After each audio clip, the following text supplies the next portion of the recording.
বিশ্বের মোট 134টি দেশ এখন ডিজিটাল মুদ্রা চালু করার বিষয়ে কাজ করছে। এই মুদ্রা হবে এসব দেশের বর্তমান মুদ্রার ডিজিটাল সংস্করণ। দেশগুলো বৈশ্বিক অর্থনীতির 98% প্রতিনিধিত্ব করে। এই মুদ্রা এখন পরিচিতি পাচ্ছে central bank digital currencies CBDC বা কেন্দ্রীয় ব্যাংক ডিজিটাল মুদ্রা নামে। এসব দেশের অর্ধেক ডিজিটাল মুদ্রা চালুর বিষয়ে ইতিমধ্যে বেশ অগ্রগতি অর্জন করেছে। এদের মধ্যে চীন, বাহামা ও নাইজেরিয়া সবচেয়ে বেশি এগিয়ে আছে। 44টি দেশ এখন পরীক্ষামূলকভাবে ডিজিটাল মুদ্রা চালু করেছে। এক বছর আগে এই সংখ্যা ছিল 36।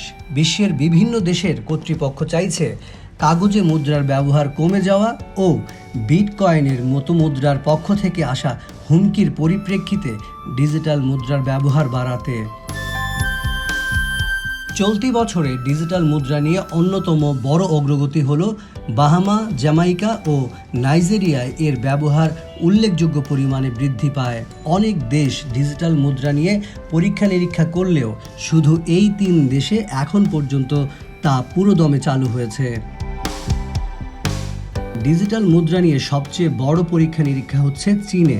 দেশটির ডিজিটাল মুদ্রা ইসিএনওয়াই বা ইলেকট্রনিক ইউয়ানের লেনদেন 4 গুণ বেড়ে 7 লাখ ইউয়ানে পৌঁছেছে, যা $98,700 কোটি সমপরিমাণ। ডিজিটাল মুদ্রা চালু করার বিষয়ে বিশ্বের প্রায় সব কেন্দ্রীয় ব্যাংকের তুলনায় যুক্তরাষ্ট্র বেশ পিছিয়ে আছে। এর কারণ হিসেবে জস লিপস্কি বলছেন যে সিবিডিসির গোপনীয়তা ও এর সঙ্গে সম্পর্কিত অন্যান্য উদ্বেগ নিয়ে যেসব দেশ সবচেয়ে বেশি সরব, যুক্তরাষ্ট্র তার একটি। ইউক্রেনে রাশিয়ার হামলা ও পরবর্তীতে G7-এর নিষেধাজ্ঞা আরোপের পর শুধু ব্যাংক ব্যবস্থা ব্যবহার করে বাস্তবায়ন করা সিবিডিসি কর্মকাণ্ড দ্বিগুণ হয়েছে। এই সংখ্যা 13। এদের মধ্যে সবচেয়ে দ্রুত গতিতে বাস্তবায়ন হচ্ছে চীন, থাইল্যান্ড, সংযুক্ত আরব আমিরাত, হংকং ও সৌদি আরবকে সংযুক্ত করে বাস্তবায়ন করা সিবিডিসি প্রকল্প। এই প্রকল্প পরিচিত অ্যামব্রিজ নামে। চলতি বছর এতে আরও দেশ যুক্ত হবে বলে আশা করা হচ্ছে।